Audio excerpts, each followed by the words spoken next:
அஸ்ஸலாமு அலைக்கும்ங்க. எல்லாரும் எப்படி இருக்கிறீங்க?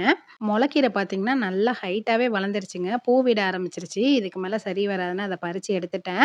கூடவே இந்த பசாலைக்கீரை பார்த்தீங்கன்னா, நல்லா வளர்ந்துருந்துச்சுங்க. இத நம்ம பறிக்க பறிக்க தாங்க நல்லா துளிர் விடும்.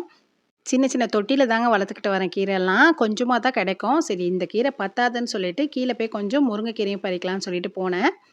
கீழ பார்த்தீங்கன்னா, அம்மா வெண்டைக்காய் செடி, மிளகாய் செடிலாம் வச்சிருந்தாங்க. மிளகாய் ஏற்கனவே பறிச்சிருக்கோம். ஆனா வெண்டைக்காய்ல பார்த்தீங்கன்னா, இப்ப தான் பூ வச்சு சின்ன சின்ன பிஞ்சு விட்டுருக்குங்க. போனது என்னமோ கீரை பறிக்கதாங்க. கூடவே பச்சை மிளகாய், இருந்த வெண்டைக்காய், கருவேப்பிலைன்னு சொல்லிட்டு ஒரு சின்ன அறுவடை பண்ணியாச்சு. இன்னைக்கு பொண்ணுக்கு மட்டும் லஞ்ச் குடுத்து விடணும். சாப்பாடு வடிச்சுட்டு இன்னைக்கு பச்சை பயிர்ல கீரை சேர்த்து செய்ய போறேங்க. வேற எதுவுமே லஞ்சுக்கு ரெடி பண்ணல.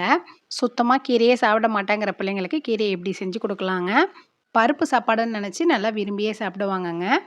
இப்போ நான் வீடியோல காமிச்சிருக்கா மாதிரியும் இந்த கீரை பருப்பு செய்யலாம். இல்ல டைரக்ட்டாவே பருப்போடயே கீரையும் சேர்த்து வேக வச்சும் செய்யலாம். நான் ஏற்கனவே பருப்பு வேக வச்சுட்டதுனால கீரைய சேர்க்க முடியல. அதனால தனியா கீரைய வேக வச்சு பருப்ப சேர்த்துருக்கேன்.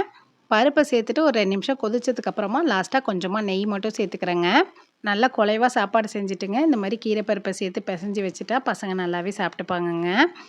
நாளைக்கு வெள்ளிக்கிழமைங்க. எப்படியும் நான்வெஜ் எடுக்க தான் போறோம். ஏதாவது ஸ்பெஷலா செஞ்சு தான் ஆவோம்ன்னு சொல்லிட்டு, இன்னைக்கு ரொம்பவே சிம்பிளா லஞ்ச முடிச்சாச்சுங்க.